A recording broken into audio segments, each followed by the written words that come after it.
Hey guys, it's Jimmy Lin. In this series, I'm going to walk you through attack on Pearl. Watch out for the stairs, clear this angle, you're going to be able to fight this.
Welcome back, everyone, to Verizon Game Changers Series 2. I'm Elizabeth, joined by Bala and Vans. And if you're just joining us, you missed a heck of a map. Solstice beat FlyQuest Red on their map pick of Lotus 13-7. And I saw people in chat were very excited about the Melia Clove pick. And I think we were excited on the desk as well. But truly, such a fun map to watch. And you'll see the highlights now. But Vans, I know you wanted to speak about we saw the different comps and the pros and cons of each comp that we saw today. Yeah, definitely. And if you're looking at it from the point of view of Solstice, to start things off, I think that they still had a great comp to start stalling here on the defensive side, which worked out quite well. But I think there's more to that too. They had great synergy too for how they wanted to retake these sites overall. So when I said that it was going to be a team or a map that they could pug it out a little bit more, it definitely did not look like it was a puggy match at all from their end. And if anything, Scary Shark continues to be a dominant force right now, is just a good player in the server overall, and I think a great pickup for any team that, you know, she may have an opportunity to join to play the way that she has here as this Viper on Lotus. I just gotta think that maybe again, like the FlyQuest coming out with the Sky instead of a Fade didn't really allow for them to really get early information of where they could work weak side against a team like Solstice. You're trying to pop a little bit more with the flashes, but because you don't have any regenerating abilities anymore from the team, it doesn't allow for you to have too much here in these post-plant scenarios as well for FlyQuest, which was very, very difficult for them to play here on their attack side. Yeah, I think for me, FlyQuest, early on in that game, I think they thought that they were about to run away with it. And when the brick wall showed up of Solstice, they kind of got a little shook by that, because to me, Solstice players stepped up to the plate. This is them entering their first round, some of them for the first time in a main event of all time, and they're playing fantastic. Elaborate, for example, so many clutch, huge rounds. You already mentioned Scary Shark. I think almost every single one of them had a moment that was like, wow, okay, they're really stepping up to the plate right now.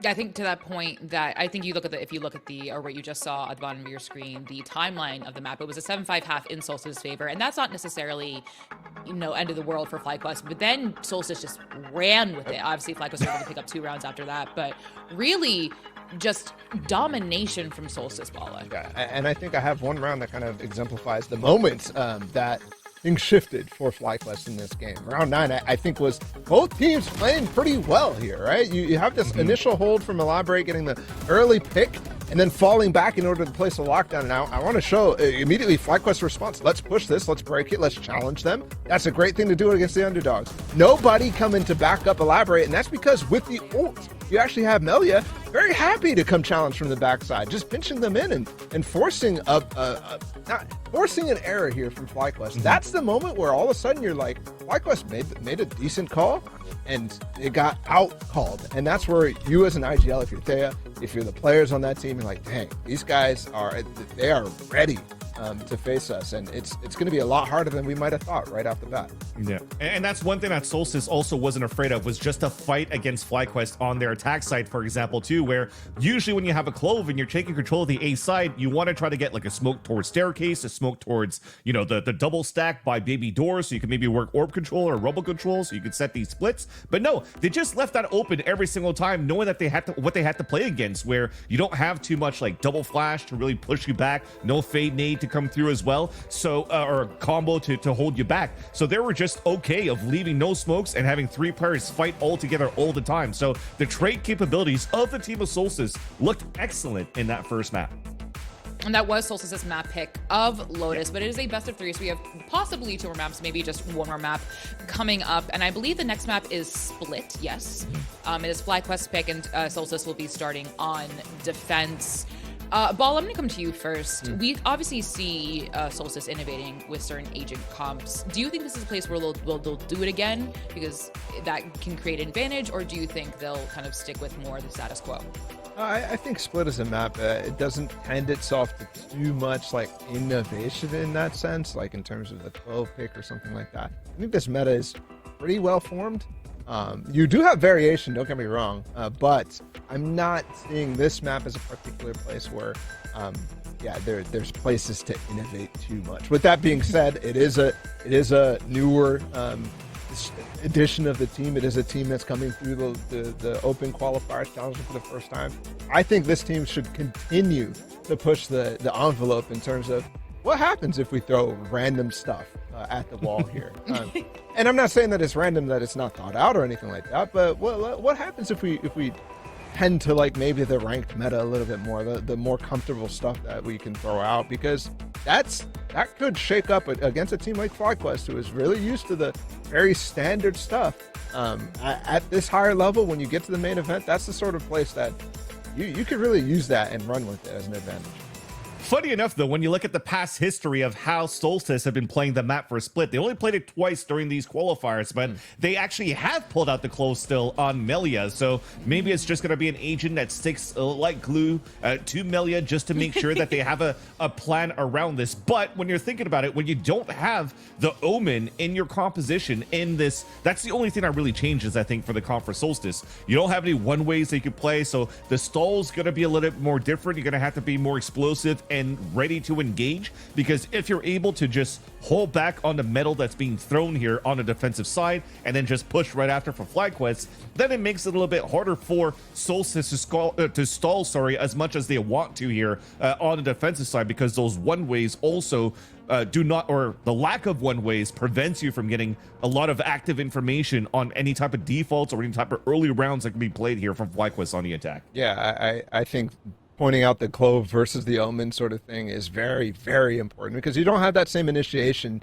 ability. But I do have to bring attention as well. Not only do we have the Clove on Solstice's side, but we have this double duelist coming out from FlyQuest. One that is, you might think it's conventional. No, not conventional at all. There's no Viper. It's just the Omen. This is like a more traditional, just straight up double dive type of composition, rather than the more controlled methods that we saw last year take a real big grasp at the meta. So to me, this is kind of uncharted territory for both sides. It's not like we've never seen what FlyQuest does, but this is one that I think is not really up there in the forefront of the meta right now.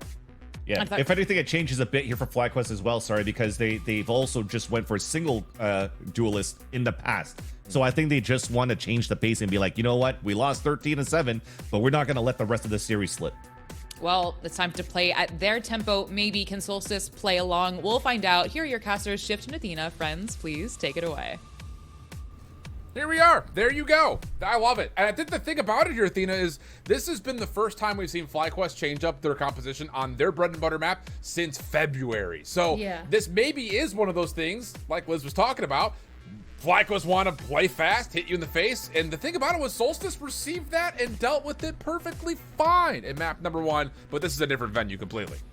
Yeah, I feel like they're going to try to be a little bit more aggressive, but what we saw from FlyQuest was them giving Solstice a little bit too much respect. And so now going into this map, I'm hoping to see the double duelists kind of push into that and make them play a little bit more aggressive, a little bit more like they're trying to take those early fights and not allow Solstice to just win those 1v1s. But again, Solstice did such a good job of anchoring sites, holding it down. The rotations and info was so good. So I feel like both these teams kind of playing to some sort of strength that we would love to see from that map 1 go into that map 2. And I think the thing on top of that, sorry, quickly, is just like Scary Shark proved their worth on playing Viper in the last map. So it's just like, all right, cool. Well, we'll just kind of keep trusting that Scary Shark calls something. We trust that it's going to be fine.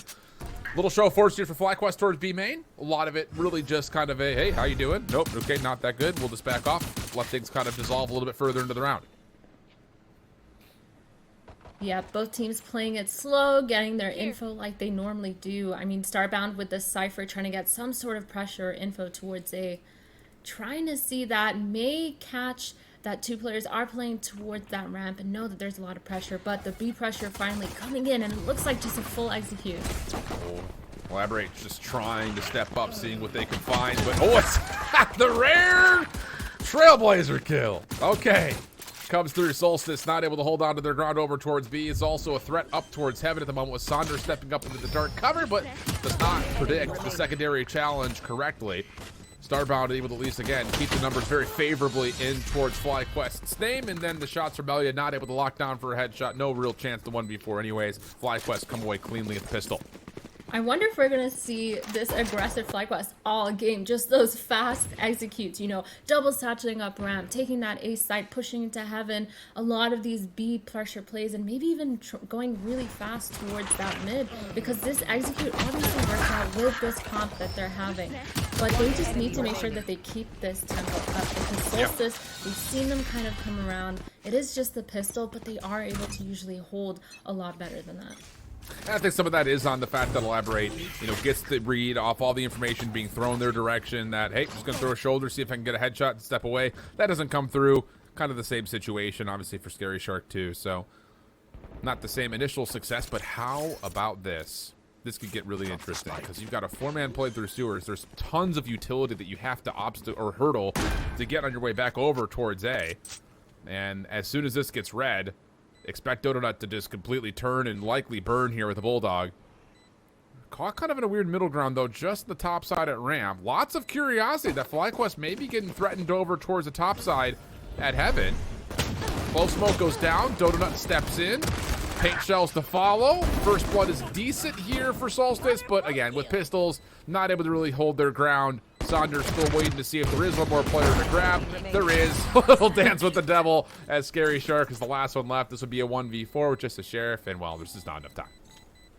Yep, the really fast execute coming in again for Fly. Soldier's doing as much as they can. They do get those 2 kills from that flank.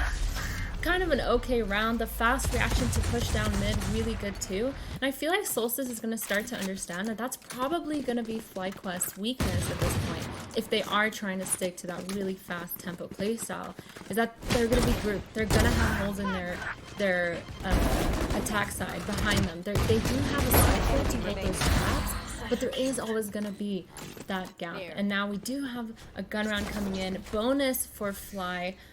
It's going to be a fun round. It looks like they're all outside of B again. And I keep talking about this tempo, but it really looks like they're going to full commit to this. And I think that's fine. You know, there is something to be said about Scary Shark. Was 7-1 in first blood engagements in the last map. Okay. 1 for 1 already in this one. No. And that's the thing is, like, I think if you're FlyQuest and you're doing double duelist, you just have to make Scary Shark or Elaborate uncomfortable. Well, problem is, Scary Shark's very comfortable. Saying you guys just want to keep challenging through this lane, fine, so be it. So 3 opening kills for Scary Shark, and FlyQuest's bonus have been reduced down to just 2 Bulldogs. Yeah, I mean, peeking that B main, trying to find that orb without that much util is just a little bit questionable of a play. I feel like maybe they're trying to get their ones, but it just felt a little bit uncoordinated. Again, this is the round that they've slowed down. They've chosen to slow down on, which is weird because the fast tempo has been working so well. Trying to punish the jump spotting Scary Shark, but SV actually getting 2. And this could be a little bit expensive for Soul, but nah. Yeah, kind of, sort of, not really. It's just another moment, though, that you can just add on to the Scary Shark Reddit highlight reel. Legitimately great stuff coming through, not just for 1, but for 2, for 3, and then also nearly the full ace. Those last 2 were stacked on top of themselves, but one-way Poison Cloud works out beautifully. The Clove Smoke comes out, and that's enough, again, just to kind of time the peak. And these are things that, you know, of course, you're playing off your own utility. Sure, I understand the agent. I can do these things, but the timing with Melia there on the Muse, great stuff. The communication seems like it's vibing right now for Solstice. Yeah, Solstice having these sort of fast util protocol peek together, everything is kind of in check with them. And now playing towards this mid, it's the first time that Fly is going to be putting any pressure towards that mid, and they're just going to be holding it with the Raze and Sky here. Not fully affected by the flash, also the teleport up. Sabubu inside a mail, able to trade back as they only lose 1, plus the lineup off for 2 and 3. The old true faithful of light him up, knock him down. Works out once again for Solstice. And really it's just SB trying to work on this rogue flank, but by themselves. Also seen by Melia, who's good for the test. And that's 2 rounds down a row for Solstice. Yeah, I mean, this is one of the downfalls of having a comp with double duelists, is that when you do take that space, you don't have enough people to keep fighting back. I mean, obviously, you do have the Sky Flash, but other than that, not really that much that you can do. You don't have that much once you take that space. And I feel like with the double duelist comp, they should be looking to take space a lot more aggressively, not relying on util as much. You should be relying more on the Raze satchels and the Jet kind of taking that space super fast. Clean stuff, my friend. FlyQuest looking to stay aggressive. First up towards ramps. Scary Shark not interested. I mean, this is going to be a absolute blinding first kill, first death ratio if this continues. Flash is good. Dodo able to at least get 1 with Starbound taking more, but Scary Shark again from the back of the site just steps up, finds a little pixel peek, deals with it, and now a 3v2 with a neural theft being called in for Starbound. This 3v2 looking a little bit doable, but the Viper Pit from Scary Shark coming in a little late. And Starbound just manages to run in and catch Scary Shark off. And now that 2v2 nades coming in, and Solstice doing a good job at flooding together. Trying to take this 1v1 though. I can hear in your voice. Okay, my bad. Yo, my bad. Marceline, that one was on me. Did everyone in chat just catch the Athena judgment right there? Like, this 1v1. And then the that pop-up happens double. to me in rank. It happens to me in rank. It happens to all of us. No worries. Oh, that's too funny, man. Heck of a double for Marceline getting involved. odd to say that we haven't really had a chance to say Marsh's name too much this time through because the show has been absolutely stolen by what we've gotten out of Scary Shark and Elaborate to this point. But a good double there, and now 3 in a row with FlyQuest back onto full purchase. Yeah, it looks like another fast A hit from Fly. They do have the Sky going out, the ult going out. They're going to take it just from sight this time. No taking Heaven. They're punishing that side player, but Solstice so good with adaptation. They change the player off site. Interesting push through, a little extra scaling up in towards the screen's play. Dodo trying to get isolated with the flash pushing through to allow Sonder a chance to join her. But honestly speaking, Solstice are like, okay, we know you're there. But the problem is, how do you retake the rest of the site if screens is an issue? And they're going to spend a lot of utility just to try to get something. Wait a second. Wait, pardon me? Did we not? Are the comms on? How did Scary Shark not get seen by that guiding light? 2 players get caught. Now you've got re-entry. Scary Shark for 4. Checker PC. Good player, but this not normal. Unreal start for Solstice. That's really not normally, I swear. No, but Scary Shark said, I mean, everything that Solstice have done that round just shows how fast they are at adapting. The micro adaptions that they took a player offsite. They played for Heaven this time because they know that Fly is notorious for taking Heaven on their retakes. And instead of fighting towards that site, they kept having control. When they realized that Fly took all the map control towards Screen, Scary Shark pushed back into Heaven and took that space back. Such a good... If you want to understand the push-pull mechanic of Valorant, this round is such a good round to watch from Solstice because they did it phenomenally. They took back the space they knew that FlyQuest did not have, and they executed perfectly. Unfortunately, Fly just not checking their corners, man. I feel like it could have been a different game, a different round, but it is what it is. And Scary Shark, again, with 4. I mean... I can analyze as much as I want, but Scary Shark is just like getting 4 is just the wall, the obstacle that Fly has to get through. That's just silly stuff. And again, that guiding light is right in Scary Shark's face. Unreal stuff, my friends. Unreal stuff. So timeout here early for FlyQuest, and it feels very appropriate for it. We're going to have a limited buy coming into round number 7. Just a Guardian, maybe a couple of pistol upgrades at best. Where on the opposite side, it's a whole kitchen sink that Solstice can throw at FlyQuest, including the Showstopper. You also have the Seekers as well, just in case things get a little hairy. Would you say it was Silly Shark? You know, I'm down for all of the different synonyms and different FKAs here for Scary Shark. A terrifying fish, that's a good one. I like that one personally. Pat myself in the back. Showstopper blindly gets thrown out. Sonder does take a lot of damage, but survives to tell the tale. And with a little bit of healing coming through, you still have a Showstopper for Sonder and the blades out for Dodo. Really fast mid control here from Fly, being super aggressive, wasting a lot of the opponent's util, including that ult. But now they just need to decide where they want to end. They have their Cypher Starbound lurked up towards that A. There's a lot of info towards A now that they're playing kind of on-site or playing a little bit more passive. And now the Sky ult re-clear from Solstice is going to come in. Are they going to refight mid? Thinking about it at least for a moment. Seeker's also at least isolating some sort of a threat towards B main. Time becoming a bit of an issue here, waiting on Starbound to make a play. And I mean, they can't find anything. Legitimately, as soon as you start to think, here's how it happens for FlyQuest, Solstice go, maybe not. Another kill comes through at mid-map. That slows things up dramatically. Now you're down to 35 seconds here, Athena. Yeah, a little bit rough of a lurk because not enough pressure was being made towards mid, and now full contacting that A Heaven. Donut gets spotted out, but it does not matter. The knives coming in and Clove ult chasing behind these players, trying to get one. Thea kind of caught in that crossfire in the sight. Scary Shark not being able to get one, but Melia is here. Off the reset, Lace does tap it back. Thea on the corner, sees the flash come through. Trailblazer to follow, denied by Thea, which that could have been a deadly punch. Elaborate now in the part of the picture. Thea gets caught completely off guard, and just as soon as you kind of saw it, Lace said, gotta look to my left. Sabubu comes out, and the coordination is absolutely chef's kiss, freaking perfect. Solstice now again running away with the map.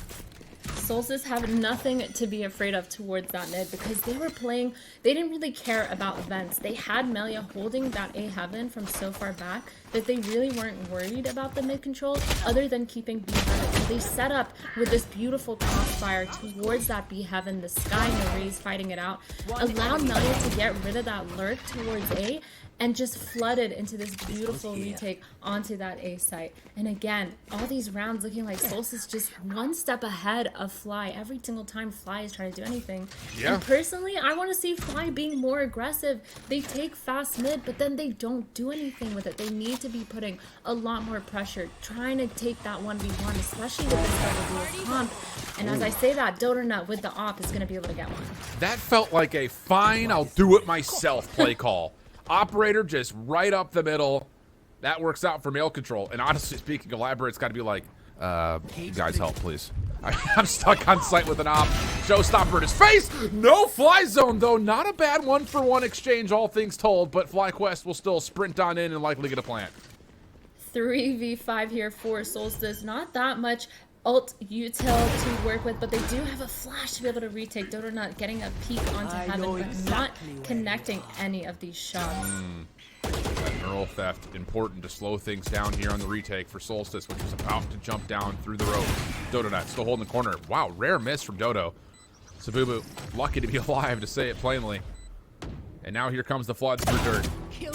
First, wow, Thea just barely seen through the back. They know Donut's in the corner, but there we go. Missing once, not going to miss twice. Starbound also following up, leaves Melia by themselves. 1v2 situation. Shoulder check is out. Dodo will, of course, say, hey, how are you? This is our site. NT. And yeah, no one's bothering to peek. Melia will not have time to make a play. Starbound finishes it off. FlyQuest get their third. All these rounds looking like slowly each team is finding each of these weak points. I mean, Fly, finally, they've done something aggressive. They've set themselves up for that first blood and actually pushed past any util that was there. Granted, there wasn't that much pressure from Solstice towards the B heaven other than the Rays just holding, but it still was a start. And FlyQuest needs to roll with this momentum and kind of pull that together and kind of understand that they have to be going for these first picks. They really need to, or else Scary Shark is just going to run away with them. And that's the other thing about it, like, not to one-dimensionalize FlyQuest's composition, but if the double duelists aren't finding value, the whole comp doesn't find value. Like, there's just not enough utility behind it. But Doternut with an operator in hand, that's the play call that apparently you need. Good follow-up from Lace. Marcelly not able to stay safe to the dark cover. Starbound also on the follow-up. So here we go. FlyQuest starting to come to life here. Should be good for their fourth round, pending any antics from Sabubu and Melia. For sure. Starbound doing a good job at lurking here, trying to find another one onto Melia, but stuck in that heaven with Sabubu right behind. And I wonder if going into the next round, Solstice is going to understand that Starbound has been alone outside of A almost every single round, other than the full execute A round. Yeah, and true. now with this op, they could push past the line, try to punish Starbound for being there alone, or maybe we see some sort of aggression towards that mid, because Solstice now, they understand that they've been giving up a lot of this map space. Yeah, very true. And I think some of that is just, again, not necessarily giving it up, but it's being taken right now by Doternut a little bit. Exactly. So, you know, there is that element of, okay, new threat has, you know, it's kind of like the infamous, you know, Street Fighter meme of new challenger has arrived or approaching. Like, Doternut on an operator, that's now a new threat that has to be dealt with. And I think that has to be the conversation in this round for Solstice. Yep, the contact with the op is definitely a killer, but we do have Elaborate with this operator towards that A site. I think they're going to play a little bit more on the passive side, not going too crazy with an aggressive peek, because we do have the flashes towards that B site, but we have a different kind of setup where 3 of these players are towards that B site and Viper holding that mid. Viper's pick getting called immediately.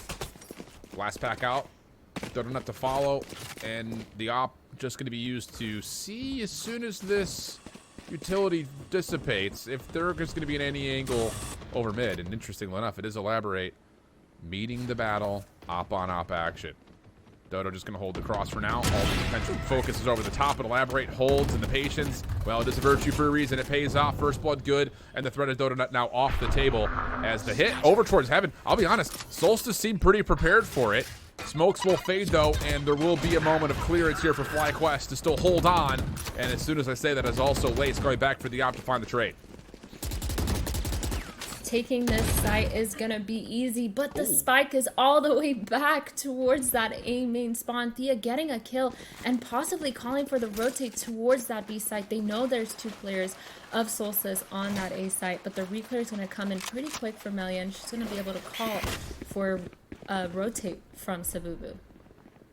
Well, Marceline, world on your shoulders here. Will be a 1v4 initially on this cross. And playing this angle is just how many can you get?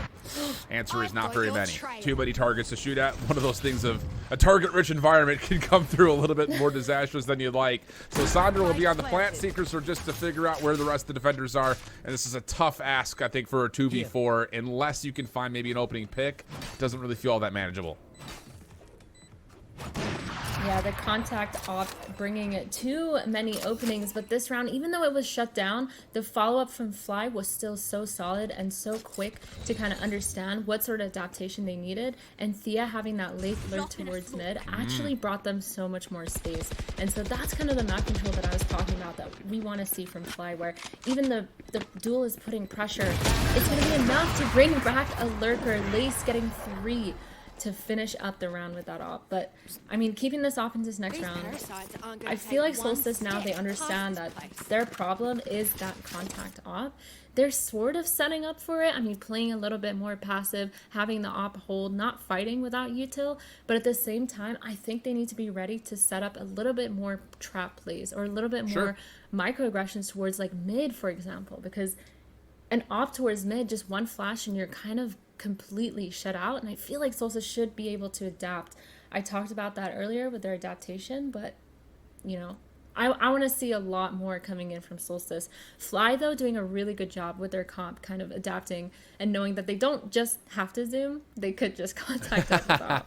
Yeah, I mean, candidly speaking, we see this across every form of Valorant. When you're running double duelists, sometimes you look at that composition, you pull out the Google sheet, and you look at the playbook, and play number 1 is get the jet and op. that is win condition for so many squads, and sometimes it works out really nicely. And so far in these last 3, that has been indeed the case for Dodonut. You get the op out, you're finding value out of it. Sure, maybe not in that last round, but Lace is able to sneak back, find it. Still, you get utilization of it. So keeping the op up has definitely been the biggest benefactor towards this FlyQuest run we've seen so far. For sure. And honestly, for Solstice, the only util that they have to kind of push away the op is either smoking the op off or having the Sky util towards that. And that's what I'm saying. Like, they need to set up a little bit more trap plays, a little bit more investment into finding the op and sort of avoiding it or just punishing them pretty much. And now this mid take from Fly is going to be a little on the slow side, more contacting with the op, but Soul doesn't have anyone except for Melia in vents. Yeah, and the other part about this, in this setup, you know, putting a lot of Scary Shark's utility over towards A, is you've used both of the Clove smokes already. So now mid can just get walked up. I mean, legitimately, and that's exactly what's happening here for FlyQuest. They just wait for the ruses to fade away. You walk up. Now we've got some vent pressure coming through. FlyCam will be watching this, but it does get deleted, and Scary Shark's had to make a decision of how long do I want to watch this angle versus watch the one up top.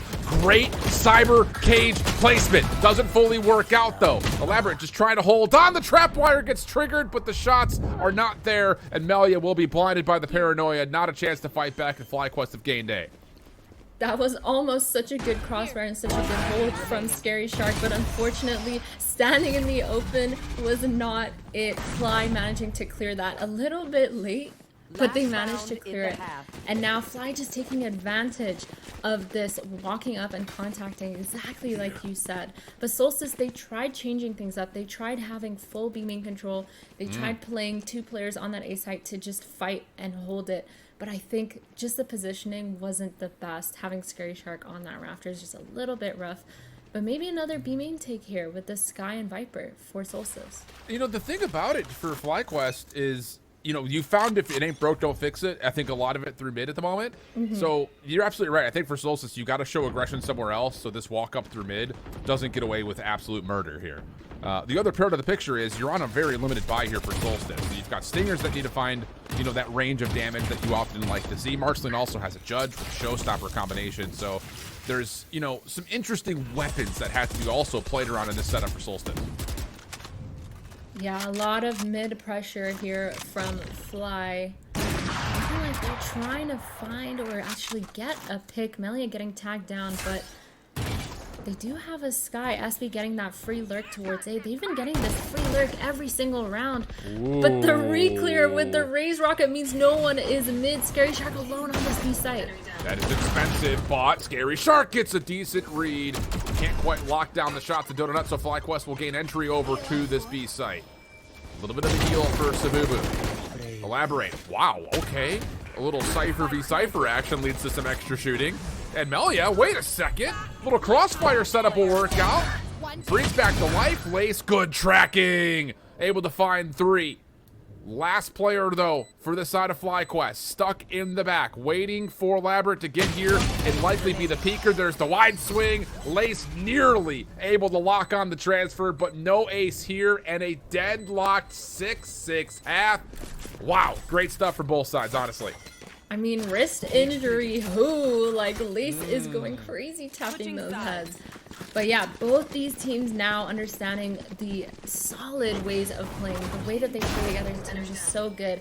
I think FlyQuest tried to really abuse that rotation. I know that Solstice tends to leave a little gap, but even then, Scary Shark managing to get one and still just delaying a little bit long enough to have the team rotate in was just so well played. And now we're starting with this pistol round. Solstice looking like they're going to start towards a little bit of a default towards this map. The Viper wall up towards B. A really nice lurk wall, actually, to get up into it. But Thea's going to be fighting that minion. I'll be curious to see if Thea doesn't just fight it. Does she try to step into it? Could be an option, especially with 3 players showing threat here for FlyQuest through mid, right as soon as the barriers drop. And yeah, Thea will take the aggressive corner. Dash will expire here for Donut, so now we're holding our ground front at mid. There is a spy cam here, and that is enough information for Solstice to know that there's pressure. Now they hit back over towards Thea. Good opening shot. The trade is in, though, and the defense will not be here initially to watch this from topside heaven. Flashes out, and FlyQuest, they do not want to get rid of this site. They're going to challenge, they're going to contest it, and it's going to work out, at least for now. Ah, great little boop forward for Sonder on top of it, and it's only Thea who drops. 3 for 1. FlyQuest up big. 2v4 here. Marceline trying to take some sort of space, catch a rotate off guard in this spawn, but unfortunately isn't going to catch one. As I say that, Donut not looking towards spawn. The communication from FlyQuest just wasn't there. Lace getting the trade, but now Sabubu left in B main 1v3. Yeah, and just that is one of those smile for the camera moments where all 3 FlyQuest members are stacked up on top like it's a family photo. Hard to deal with. So pistols go the way of FlyQuest. Advantages, to be sure. And that may be the difference maker. Let's be honest with one another. I mean, the ability to have 4 rounds to your name because of the pistols could be all that separates these 2 teams when all things are said and done. So, good advantage here for FlyQuest. Nothing too crazy coming in the mix for Solstice without having the plant. Just the one Sheriff. Melia just going to try to see what they can grab here. Yeah, and for sure, one thing to think about is getting 6 rounds on the attack side on split is actually pretty good if you have a solid plan for that defense and know that you can kind of win out. And now the contact from Solstice into B main, Thea just alone spamming does get a little bit of damage onto Marceline, but not enough. They actually don't know any information. This wall is just going to keep going back up. And this lurk wall is going to be kind of a nuisance. Now the dark cover is down. Here comes the flood through, and it's absolutely just cannon fodder. Flash also for Lace, not fully affecting all 3 members. Sonder up and over with the judge. Lets him have it. No worries there. Plus the paint shells kills give Sonder 3, and FlyQuest will deal with the flood through B main and now grow their lead to a 2-round cushion. Yeah, it seems like FlyQuest is really going to keep up with this super fast flooding, the Raise double satcheling onto B whenever they need help. Looks like it's going to be kind of a fast sort of defense protocol round for the way that FlyQuest is playing now. Solstice with this gun round looks like they're just setting up for another default, trying to understand if FlyQuest is going to do anything aggressive. You always do expect it with this double duelist comp, but right now it's just going to be walking down mid. Flash out. Dodonut has to hold ground for a moment. Trailblazer also through, and then the dash away from the Trailblazer. So mid will be, at least for now, claimed by Solstice. Throw with a little bit of an asterisk on that, though, because FlyQuest are not gone. They're still right around the corners, legitimately. Sonder, yeah, Judge, that'll work. A little wide with the Outlaw, but Lace locks it up with the Sheriff. And this is not what you want to see if you're Solstice. Your bonus for FlyQuest is coming to life, and coming to life in a major way. Only 2 more to deal with. Melia down to a single point of health.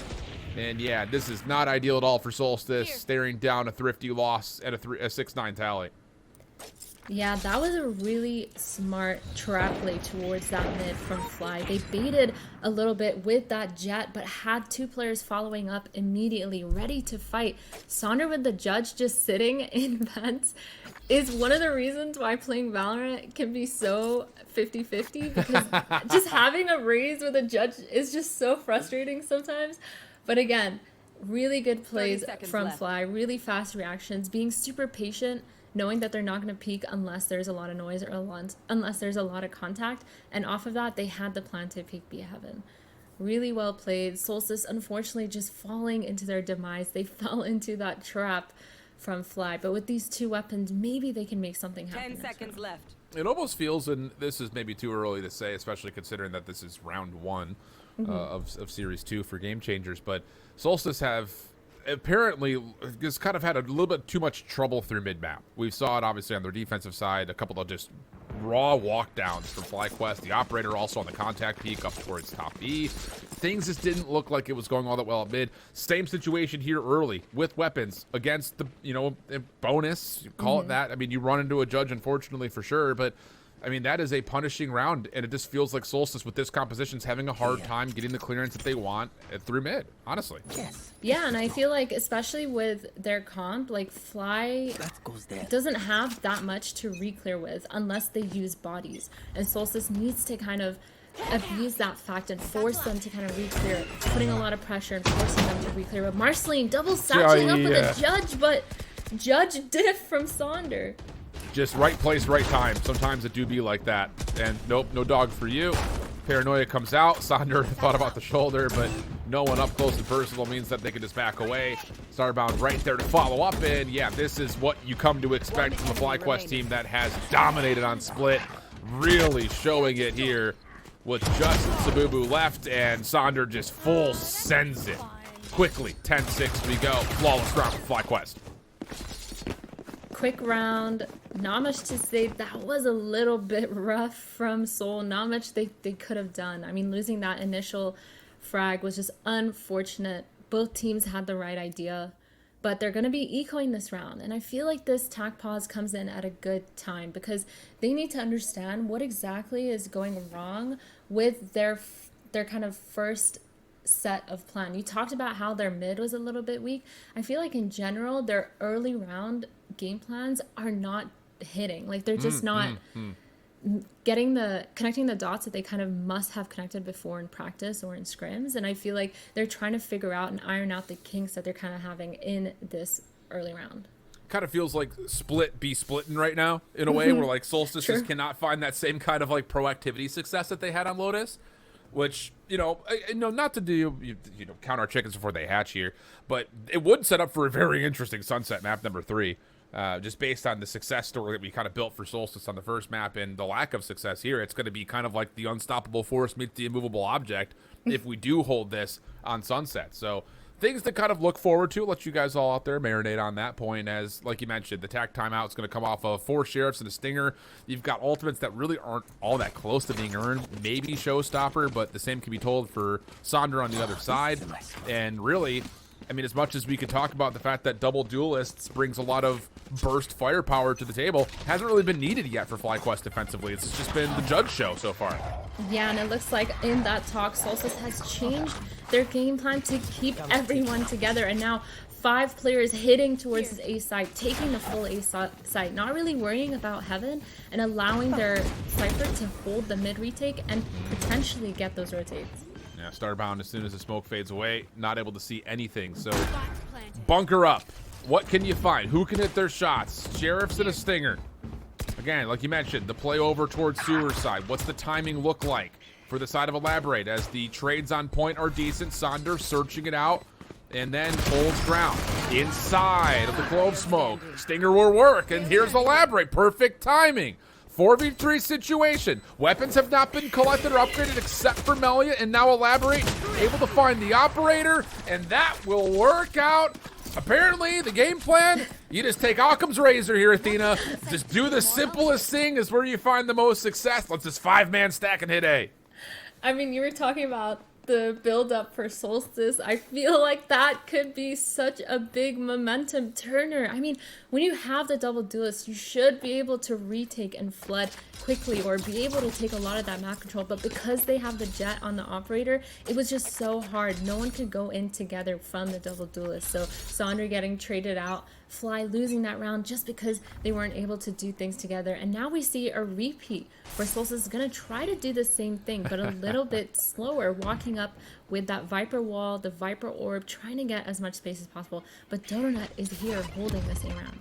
It is just with an operator, though, so it's going to force Dodo to make a decision on, do you play for ramps or do you play over the top at mid? Whoa, these trap wires. Oh, no. Sabu caught in a corner. Lucky to be alive. Starbound was assisting Dodo over towards ramp side. So once more, the spike will be planted. Different post plant setup here, though. And it looks like FlyQuest want to go quickly. Trailblazer will connect. Paranoia going to get called through. Sonder right on in. Showstopper, but it doesn't hit. Scary Shark able to at least provide one elimination. Back and forth we go. Melia coming back into the battle. Can they find a way to keep their life? Not quite. Elaborate. Operator inside the site. Behind the cyber cages. Dodo. Hi, how are you? First shot good. But the problem is, how do you get over to where Starbound is? And the answer is, you don't, says the 11-7 FlyQuest right back into the winning ways. That was a wild round. I feel like every now and then within these games, we have like round after round, it's slow contact, and then all of a sudden both teams just start fist fighting on site. And I feel like this round was that. Both teams so fast, so proactive, playing up close Solstice, trying to punish anyone coming out of screens, but unfortunately so many players with so much util able to kind of pull them out of those spots, and the trades coming in both these teams. But now we actually do have the Sky ult and the Raze ult online for Solstice, and they're all set up towards that A site again. Critical round right here. I mean, I won't say that this is the ball game, but it does certainly feel like it. Showstopper out, up and over the traps. Starbound avoids it for a time, but not for long enough. And also Melia changing up the angle and the approach, contesting top A Heaven. Fly not ready for that, and the plant will be good. And Thea 1v4, lots of cash. I mean, you know, maybe an opportunity, but no, they can get better of it.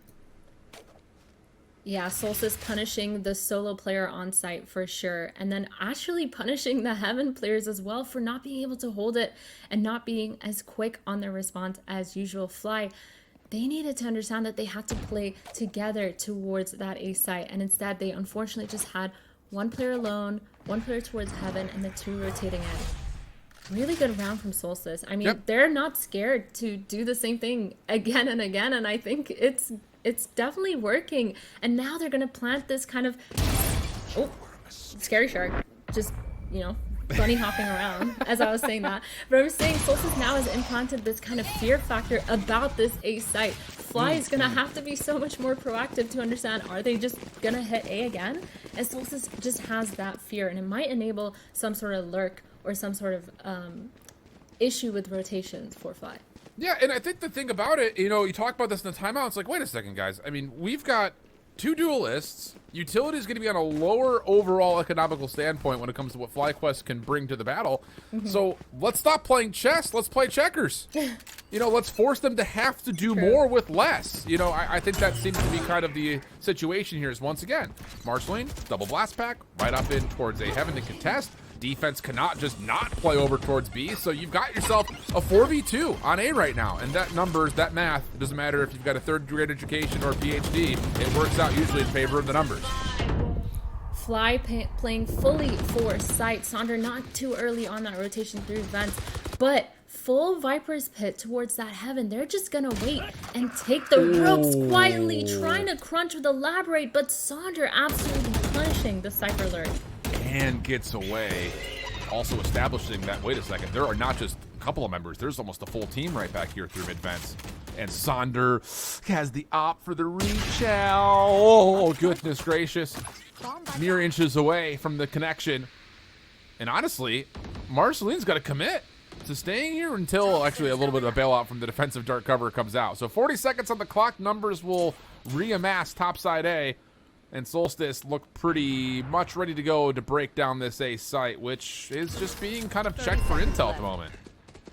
Yeah, they need to kind of play aggressively here because they are down numbers. They have to take some sort of map control in this post plant. I know they have full heaven, but they need to be able to play for some sort of pick. Yeah. Because they just can't let them come out like that. They do have the Cypher ult to get all the information about where the players are on this retake. And again, playing close towards that screens for Solstice with that crossfire. Here we go. Do they challenge the pit? Not yet. Come on, Starbound also has the neural theft yet, so any eliminations are good ones right now for this retake for FlyQuest. Go to nut, in and out of the smoke. Good opening eliminations coming through both for the side of Solstice. Responded flawlessly though by FlyQuest. Scary Shark now has to leave the pit, and Lace will not be surprised. It is clinical, it is methodical, and it's a clean retake for FlyQuest to get now up to map point. Really well played from Fly. Solstice doing as much as they could, but they gambled their whole plan on the solo Cypher lurking towards mid, and unfortunately Sonder just getting the better of Elaborate made it so much harder to fall back into anything. And now I wonder, is Solstice gonna finally try something towards B? Because it has been a while, and as I say that, we do see a lot of these players going towards that B side, but Thea has been doing a good job as well at poking through this Viper wall and not allowing any lurks to come through. Yeah, I mean, honestly speaking, outside of just a couple of individual isolated moments, Thea's just been kind of hanging out in this map. Paranoia, you guys need it? All right, cool, here it goes. Like, yeah. You guys want a dark cover over here? I got tools. Like, use me for something here. But it does look like there is going to be a little bit of a test, at least off the get-go here at B. Oh, actually, Thea does get tagged and will teleport away right into the safety of Lace, saying, come join me in my green gooey heel. It's not that gooey. It's not that gooey. I don't know. Anyway, full V execute coming in from Solstice. We see Fly kind of getting a little bit offside, playing for that fast flood, but Sonder going a little bit too early. Lace getting the trade. Melia coming back up with that ult. And there's a confirmation of damage coming through. So now it's just down to getting the plant off. Neural Theft also sped by Ella, who is on the corner and reading that FlyQuest. Are going to try to hit this once more over through heaven. What a set of shots that is out of Starbound. Smoke will be placed. Elaborate, dealt with. Neural Theft now earned, but Melia pops up through ropes, finds the kill, and with that, Solstice stay alive. Melia has had so much value with this Clove ult. Every single time that they've managed to get this ult off, they have survived. They haven't just kind of fallen to their demise of just dying and not getting the trade. And they've capitalized on it every single time. And now Melia with these amazing kills, being able to kind of wide spin, get that angle, and be able to come back to life is actually pretty crazy. And I feel like for one of the teams that's playing Clove on almost every single map, I get it now. I really get it. Watching Melia play, I get it. Yeah, I mean, it's Sage plus Reyna. Together. Together. Yeah. It's pretty nuts stuff. But moment of maybe a bit of trepidation here for Solstice. After, again, the last time they tried to breach over towards A, the retake was very clean for FlyQuest. Do you say, okay, we just cleaned it up just a little bit, we're fine? Or do you try to do something a little bit, again, back towards B? Starbound, we'll see the trap wires be destroyed. Donut over the top. Nice. Not clean, no reset as Sabubu finds elimination. Starbound back to the site, equal to the test. Able to take down two. Lace popping into sight, gets a third. Now the spike is down. We're at a 2v4. Last hope for Solstice. 2v4, just holding it down onto site, but now we have Elaborate and Melia kind of in these two different angles. They could potentially punish some sort of crossfire, but again, there's still Cypher trips up. There is a pretty good hold from Fly on this, and Thea just being super patient in advance. This is going to be a really hard round to win. Well, all Rabbits actually gets one for free here. They know that Sonder's in the corner. What? From a 2v4 to a 2v2, make it a 2v1. Thea's the last one left, just with a ghost. Spike down him once again, though. And there may be a chance for Thea to possibly sneak forward and upgrade the ghost to something a little bit more manageable. No, that's actually just the shorty from Dodo Nut. There's a Phantom. That'll work. Health pools are about even. Actually, they're dead even. Both at 85. Thea getting tagged by the dart. A ring around the Rosie. Elaborate gonna have the advantage on this crossing corner. Thea steps off from the defuse, and Elaborate finds the kill. A 2v4. Good for Solstice. And now all of a sudden, a chance possibly at overtime. Okay, I said it was hard to win the round. I didn't say it's impossible. But Solstice, I mean, they stepped up. FlyQuest just letting way too many threads loose. They had so many openings, so many holes in that. They should have just played together. But again, this is where Solstice has outshined Fly. In the team chemistry, they've always had a little bit of a one-up on them, being able to trade, being able to play together, using the utility that they have so much of to clear angles. What a beautiful, beautiful round. 2v4 is insane. And now slowing down the tempo of these rounds, Solstice just putting some sort of pressure towards Elaborate, punishing Thea for pushing way too far past B main. And now this 4v5 defense looking a little bit rough. All right, that was greedy. It was all about just getting Sandra the showstopper orb, which that comes through, but Thea maybe not feeling like they've been used all that much as I want to get involved. And that moment of overextension does get punished, but the extra tool still available here for FlyQuest. It just comes down to how Solstice decide to break. And honestly, again, with numbers, why not just go back to the same A execute that you've had? Yeah, I mean, they've put so much pressure towards that mid, and the util that they used to re-clear it has just come out. That Sky ult only now being prepped, and now Starbound alone on this A side could be able to potentially hold it, but Solstice just going in, running in as a group, no trade coming in, and Saunders super fast with the trade. They just got completely congested by the Seekers. There's plenty of time in the clock, but still a 3v3. Saunder 30 seconds left. does get one with the showstopper, but Sabubu, Melia still holding. They were parts of the picture last time around, but Starbound so good from the back of the site. Dodo able to step up, find Sabubu, and that will do it. Tested, though, I'll tell you that much. But FlyQuest still continue to flex, at least in some regard, on what has been one of their best overall maps in Game Changers, period. Split goes their way, 13-10. Final toss from you, Athena.